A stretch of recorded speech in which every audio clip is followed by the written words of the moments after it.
सुनो जानो।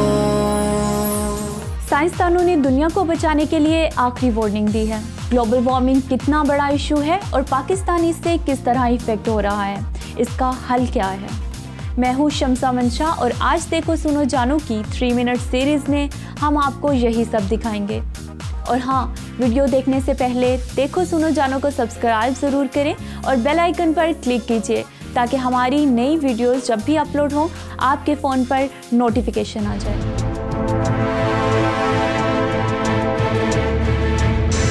हम जिस दुनिया में आज सांस ले रहे हैं वो उस दुनिया से 1 डिग्री सेंटीग्रेड ज़्यादा गर्म है जिसमें हमारे दादा और दादी सांस लेते थे।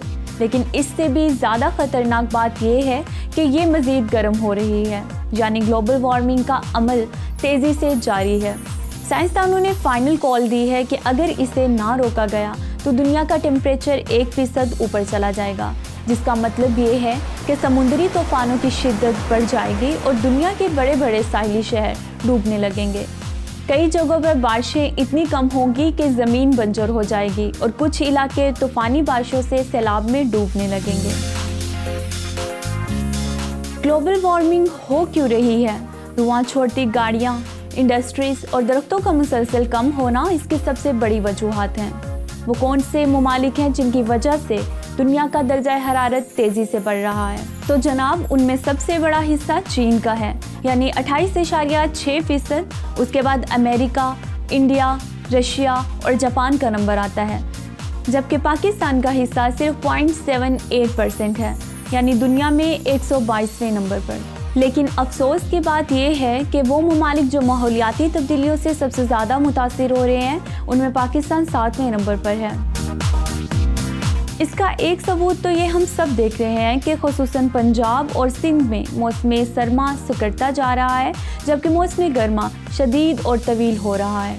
सिंध के इलाके नवाब शाह में 30 अप्रैल का दिन दुनिया की तारीख में अप्रैल का गर्म तरीन दिन था। ये दर्जा हरारत था 50.2 डिग्री सेंटीग्रेड। अप्रैल के महीने में इतना दर्जा हरारत पूरी दुनिया में कभी कहीं रिकॉर्ड नहीं किया गया। कराची समेत कई शहरों में हर साल हीट वेव से हलाक होने वाले लोगों की तादाद भी बढ़ रही है। अब सवाल ये है कि आने वाली नस्लों और अपने लिए हम फौरी तौर पर क्या कर सकते हैं। जिन साइंसदानों ने आखिरी वार्निंग दी है उन्होंने इसका हल भी बताया है। अगर इस पर पूरी दुनिया के लोग अमल करेंगे तो फ़ायदा होगा। पूरी दुनिया का तो हम कुछ नहीं कह सकते, लेकिन हमें अपने हिस्से की शमा ज़रूर जलानी चाहिए। तो एक काम ये है कि ज़्यादा से ज़्यादा दरख्त लगाने चाहिए, जो कि पाकिस्तान में लग रहे हैं। कार्बन डाइऑक्साइड जज़्ब करने वाली मशीनें नस्ब की जाएं जो शहरों में हवा को साफ रखें, जिससे माहौल में गर्मी की शिद्दत भी कम हो जाएगी। कचरे को जलाने की बजाय उसकी रीप्रोसेसिंग की जाए। ये वो वक्त है जिसमें हम में से हर एक को एक ऐसी दुनिया के लिए काम करना होगा जिसमें आने वाली नस्लें खुलकर सांस ले सकें। आप पाकिस्तान और दुनिया को माहौलियाती तबाही से बचाने के लिए क्या कर रहे हैं और क्या कर सकते हैं, नीचे कमेंट्स में ज़रूर लिखें।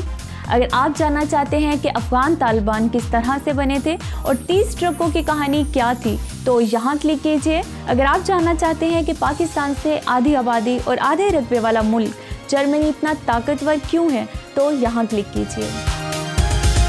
देखो सुनो जानो।